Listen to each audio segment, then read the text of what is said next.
معیشت کے غیبی ہاتھ، دنیا گر، انشے سیریل، چوتھا انشا۔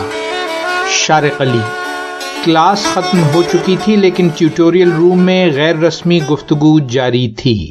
پروف بولے، پچھلے 250 برسوں میں عالمی معاشی ترقی کی رفتار حیرت انگیز رہی ہے۔ پوری دنیا تجارتی طور پر ایک دوسرے سے جڑ کر ایک اکائی بن گئی ہے۔ سمندروں میں تیرتے کنٹینر شپ، فضا میں اڑتے کارگو جہاز، سڑکوں پر رواں ہیوی ڈیوٹی ٹرک، ایمیزون پر آن لائن شاپنگ۔ پچھلے دور میں یہ سب ناممکن تھا۔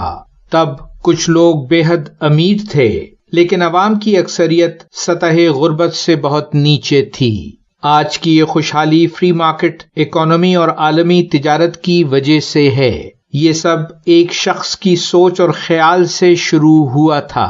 ہم سب کی اٹھی سوالیہ نگاہوں کو مخاطب کر کے بولے، معاشیات کے بانی اور اخلاقی فلسفی ایڈم اسمتھ کے تصورات نے جس قدر خوشحالی، اچھی صحت اور طویل زندگی عام لوگوں کو دی ہے، پچھلی 2500 سالہ انسانی تاریخ میں اس کی مثال نہیں ملتی۔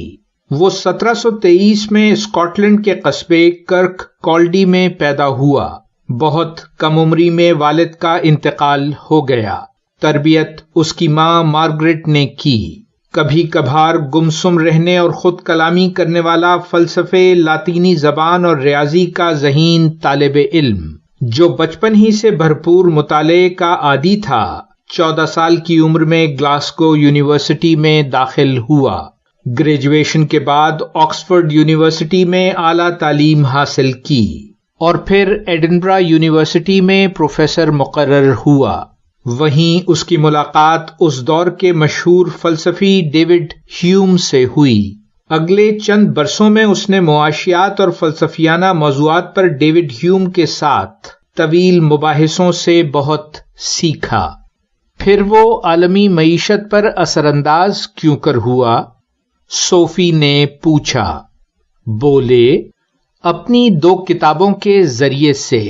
پہلی کتاب اخلاقی فلسفے سے متعلق تھی، نام تھا تھیوری آف مورل سینٹیمنٹس۔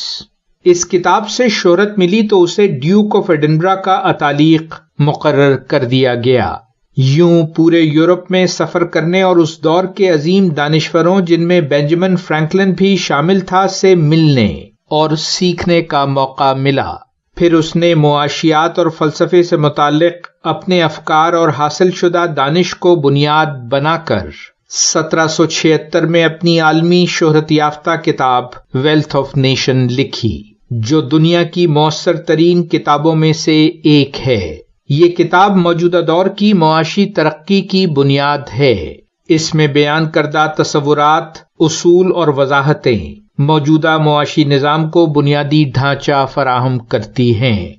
کیا تھے اس کے انقلابی تصورات؟ رمز نے پوچھا۔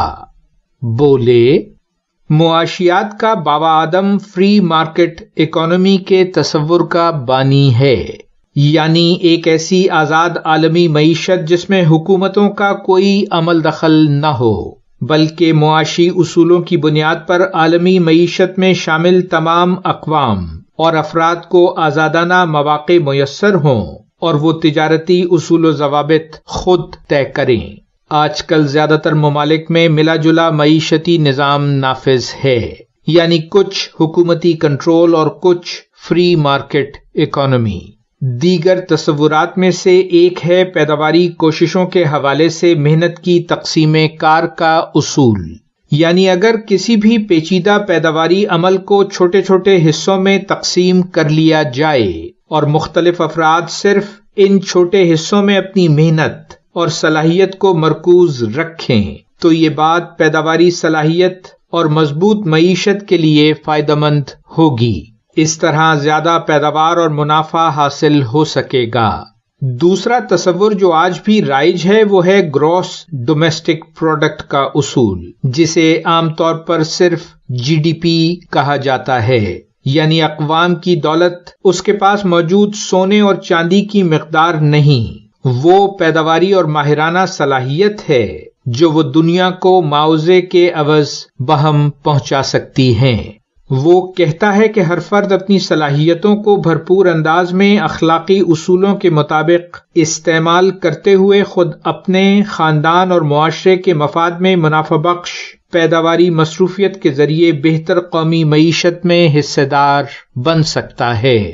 وہ معیشت کی سمت طے کرنے والے غیبی ہاتھ کا ذکر کرتا ہے، یعنی ایسے اصول جو نظر نہیں آتے لیکن معاشی نظام پر اثر ڈالتے ہیں، یعنی طلب اور رسد کا اصول۔ اس کے خیال میں معاشیات کا کنٹرول انہی اصولوں کے زیر اثر ہونا چاہیے، حکومتوں کے نہیں۔ وہ 1790 میں ایڈنبرا میں دنیا سے رخصت ہوا۔ تو پھر آج کے نوجوان معیشت دانوں کو کس چیلنج کا سامنا ہے؟ میں نے پوچھا۔ بولے، یہ بنیادی سوال کہ آج کل کی اندھی منافع بخش دوڑ میں کیا کامیابی اور ترقی اہم ہے یا اخلاقی معیارات اور منصفانہ رویہ؟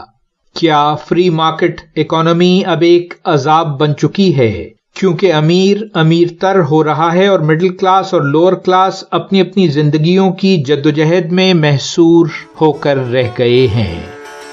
جاری ہے ویلیو ورسٹی، شارق علی۔